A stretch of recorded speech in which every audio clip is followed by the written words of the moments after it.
Preface. No man, conscious of his moral integrity, intellectual ability, and studied efforts to benefit humanity, will ever apologize for speech or book.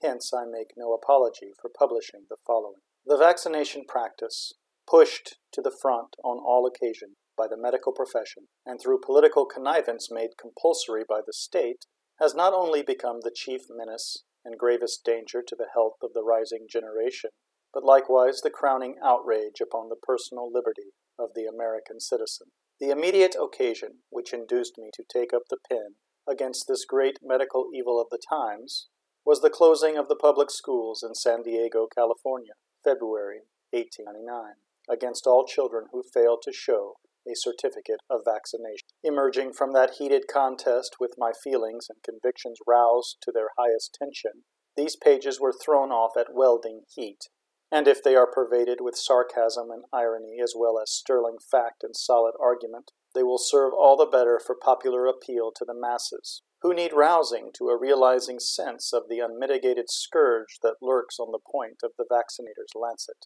The general public are not aware. The householders of the land have not given this subject that attention which, as parents and guardians of little children, it is their solemn duty to do.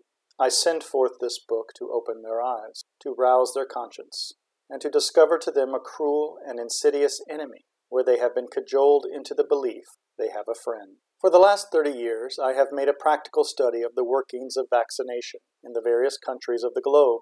I have personally investigated it in Trebizond, Asiatic Turkey, while there holding a consular appointment under General Grant, in South Africa, in New Zealand and Australia, in British India and Ceylon, in Egypt, China, and the countries of Europe, in Mexico and the islands of the Pacific, not omitting our own United States.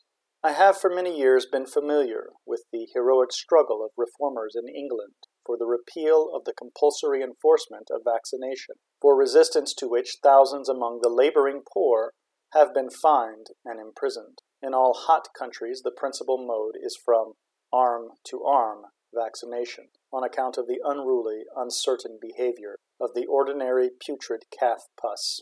This mode has spread syphilis and leprosy among the native inhabitants, until the indigenous populations of the Sandwich Islands and the British West Indies are threatened with extinction. Yet the fee-hunting doctors are incessantly hounding the legislatures for more stringent compulsory enactments, by which they will be enabled to inflict and repeat this degrading right upon the defenseless natives for the enhancement of their revenue. Moreover, vaccination is a civilized practice.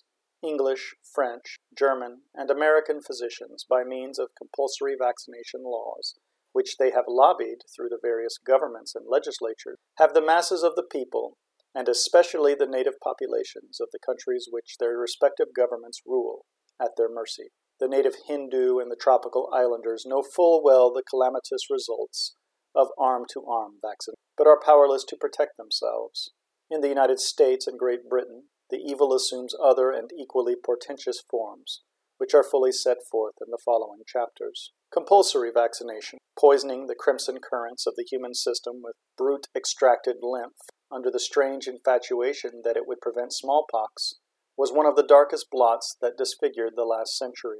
Its pall, though partially lifted, still rests like a deadly nightmare upon the body politic, and sad to state, the medical profession, save a few of the most broad-minded and enlightened, have been the chief instigators. They encouraged it just as they encouraged and practiced in the past profuse bleeding, just as they encouraged catharsis, with the inflamed gums, loosened teeth, and the mercurial sore mouth. And there are medical bourbons today that will salivate. 30 years ago, physicians would not allow their fever patients a drop of cold water to cool their parched tongues. Many died pleading, begging for water, water.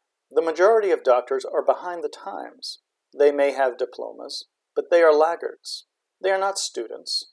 Many of them prefer the billiard room to the postgraduate course. They prefer the club room to the medical laboratory, the cigar to the clinic. They are fossils, and away behind in the researches that gladden this brilliant era. While copious bleeding, with much of the old shotgun practice, has been relegated to the dreamless shades of the past, they still compulsorily poison with cowpox lymph, and then piteously complain that medical practice does not pay, that Multitudes prefer psychic physicians, hypnotic practitioners, osteopathists, mental healers, and sanitarium treatment to theirs. Of course they do. This is natural, for just in the ratio that the latter increase, do graveyards grow lean, and coffin makers' occupations are in less demand. It is admitted that prevention is preferable to cure, and there is not an intelligent medical practitioner in the land who will unqualifiedly risk his reputation upon the statement that vaccination is a positive preventative of smallpox. Volumes of statistics, as well as the highest medical science of this country, Canada, England, and the continent, would be directly against him. The most that any physician of good standing now contends for is that vaccination modifies the disease. This is stoutly denied. On the contrary, it rather aggravates the disease, as there are two poisons now in the system, instead of one, for nature to contend against. It is sanitation, diet, pure air, calmness of mind, confidence, and cleanliness that modify the smallpox, all of which modifiers are infinitely cheaper, safer, and in every way preferable to cowpox poison, which, if it does not kill, often marks, maims, and sows the seeds of future eczema, tumors, ulcers, carbuncles, cancers, and leprosy. We have at our command testimonies, scores of testimonies, proving beyond any possible doubt that men unvaccinated have nursed smallpox patients in hospitals at different times, for years, and never took the disease. While on the other hand, we have, with the dates and figures, the most positive proof that those who had been vaccinated 2 and 3 times, took the disease when exposed, and died therefrom. These facts are undeniable. Time, at my age, is too precious to parry words with mere ordinary physicians. Hence, will only add that when laymen or medical practitioners tell me that calf-limp vaccination, however manipulated, prevents or modifies the smallpox, they most severely, painfully try my patient. I do not tell them that they are falsifiers, but do state emphatically that if I should say that cowpox vaccination invariably prevented or modified smallpox, I should consider myself either a most pitiable ignoramus or a most infamous falsifier of facts. Such is my position, and medical men, considering it, can pose upon just which horn of this dilemma, this downy couch, they find the most comfortable. The time has come for scholarly men, for cultured, independent physicians, to speak out plainly against this baleful scourge, to take a brave stand for the right, and defend it though the bigot's fire be kindled, or the crimson cross again be built. Compulsory vaccination and class legislation of all kinds, in the interests of any one profession, are opposed to the genius of unfoldment, the spirit of the age, and to the Constitution of the United States. They are smitten with dry rot and stamped with the black seal of death. They are going graveward, and fee-hungering physicians are the principal mourners. This is emphatically an age of research and progress. Nature, afire with the indwelling divinity, and voiced by the law of evolution, says, grow, grow or die, giving place to something better. The good and the true only are immortal.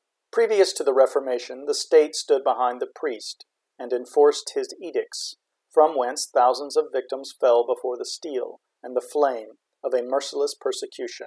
Today, the state stands behind the commercialized, fee-hunting doctor to enforce his vaccination fraud against the lives and health of millions of little children. It is especially for the removal of this disgraceful compulsory curse that I speak as with a tongue of flame, that I make my earnest, impassioned plea. Restore the American citizen to his liberty in matters medical, as we have guaranteed his liberty in matters religious, and then, if the medical profession have any specific of value to offer, the common sense of the people will come to know and adopt it. J. M. Peebles, M.D., Battle Creek, Michigan.